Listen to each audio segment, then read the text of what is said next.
Hey Derek, happy Monday! Today we're going to talk about your question. Is Elias Ainsworth a Wendigo?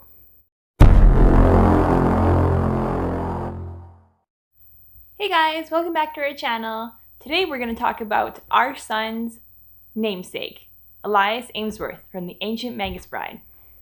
But before then, I have to say, it snowed and snowed and snowed. Where we live, we don't get much snow. We're part of Canada, but we are not the typical Canada. We probably get about 3 inches of snow a year, if that. And right now we are having a blizzard. We have probably about 16 inches of snow right now, which is crazy. I don't remember the last time we had snow like this, and it's super exciting for our little ones. Freya loves the snow. A couple days ago, we went out there and we made a snow castle, which made her super excited, and we taught her how to make snow angels. Arms too!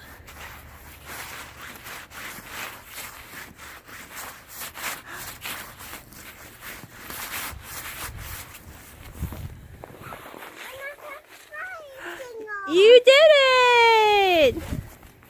She's beautiful! Enough about the snow. Let's talk about this guy, Elias Ainsworth. As I said before, we actually named my son after him. His name is Elias, just like the main character. In the story, they don't actually tell you what Elias is. All we really know is that he's a mage that has been around for a really, really long time. He's a tall humanoid creature that has a wolf skull for a head and long ram-like horns coming out of the back. You don't ever really see his skin. He always wears gloves on his hands and really long suit robe-like clothes. Whenever he's out in public and he doesn't have a glamour to make his face look human, he wears this red cloth over his face, kind of like he's like, oh, you can't see, but you can still see the skull through it. So I'm not really sure why he does that. Maybe just to cover his eyes, because he has just black pits with these little tiny red dots in the center, and that's it for his eyes. So I've done a bit of digging on Elias, and there's 2 possible things that I think he could be. I think he could either be a chimera or, like you said, Wendigo. I'll put a link to all of the websites that I found information on in the description down below. First, let's talk about the chimera theories.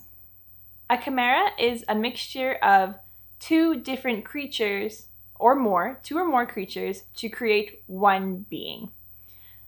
Chimeras have been used in tons of other animes that I've watched. The main one that I've seen them in is Fullmetal Alchemist, where they took humans and animals and mixed them together so that they had both traits from both creatures. Elias has a lot of similarities of a chimera for the fact that he is tall and humanoid, but he also has a whole bunch of animalistic characters like his skull and his antlers. Another thing that a lot of chimeras can do is transform into lots of different creatures. So if you're like a humanoid looking chimera, most of the time you can transform into your other half, or a being that is kind of similar to your other half. Another reason a lot of people think that he might be a chimera is because a lot of the main points in this story are about chimeras. The bad guy takes a lot of people and corpses and animals and creates chimeras to use against the good guys, basically, in the show. Personally, though, I don't think he is a chimera. There are some similarities, but I don't think there's very many. That's really the only ones I could find on the chimera theory. So I really do think that he's a Wendigo. So first, let's describe what a Wendigo is. A Wendigo is a large, sickly-looking humanoid with a large skull for a head. Most of the time, people describe them as being like an elk head or some large animal with antlers. Another characteristic of the Wendigo is that it is extremely thin. Its bones and joints all just sticking out all gross-like, and really kind of mangy fur on it. The way they describe the Wendigo really reminds me of Elias because, for one, his skull-like head, he also his size, he is quite large for a human. He would be probably close to 7 feet tall. He's very tall but thin, and when he transforms into his other forms, he is very like animalistic. Like he loses control really easily when he's in those forms. Another thing that is really similar between Wendigo and Elias is that they both eat people. That is a huge thing for the Wendigo. To actually create a Wendigo, it is told that a human has to be a cannibal. They have to eat human flesh, and it slowly turns them into a Wendigo.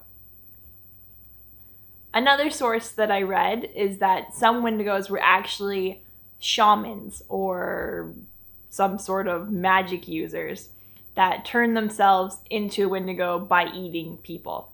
That's another thing that I think is really similar to Elias because he's a mage, he's a magic user. So I could see him kind of turning himself into this monster in his pursuit for more magic. A lot of people say too, though, that it can't be a Wendigo because the story is based in England. But he does say that the only thing he remembers, because he's lost all of his memories, is that he's been walking for a very long time. So who's to say that he hasn't come over from North America, because that is where the Wendigo is from. It's a North American mythical creature.